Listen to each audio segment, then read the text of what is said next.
Finally আমরা পৌঁছে গেছি পুরুলিয়া গৌরনাথ মন্দির।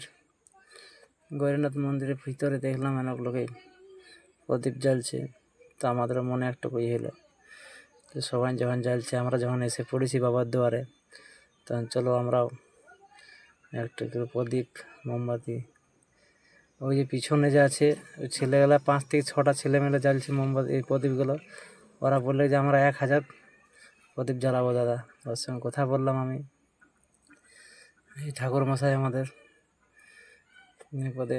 আমরা দোকানে চলে গেলাম প্রদীপ আনতে, প্রদীপ আর দিয়া আর মোমবাতি নিয়ে এসে পদে আমরা বললাম চলো জ্বালাবো, নিয়ে এসেছি ফাইনালি।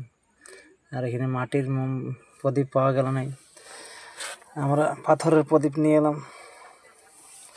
নিয়ে পদে কেউ বললে পাথরের প্রদীপ জ্বালতে না মন্দিরে, এবং কে জানা, তো আমাদের নলেজ নাই।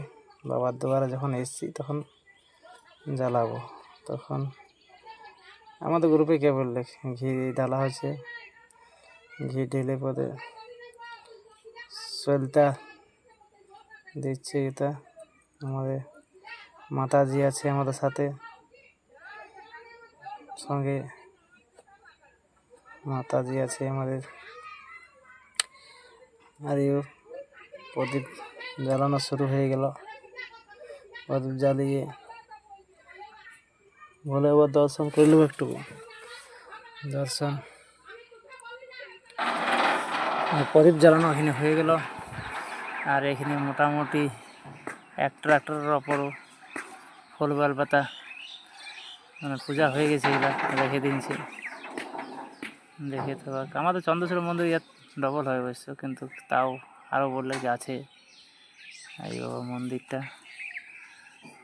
এইগুলো প্রোগ্রাম পার করে সকালে আমরা ওখান থেকে গাড়ি ছেড়ে দিলাম। রাস্তায় ফাঁকা রাস্তায় চলছি। আর ঘর যাবার তাড়া থাকে, একটু জলদি পৌঁছে যাই আমরা একটু।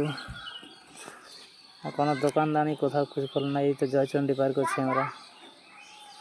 শুভ সকাল, সূর্য উঠছে আমাদের।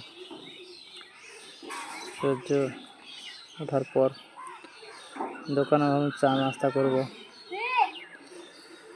তো দোকানই খুলে নেই এত সকালে। আর রাস্তা পুরো ফাঁকা, গাড়ি এখানে দাঁড় করে দিলাম। শুভ সকাল বন্ধুরা, আমরা চলে এসেছি এখন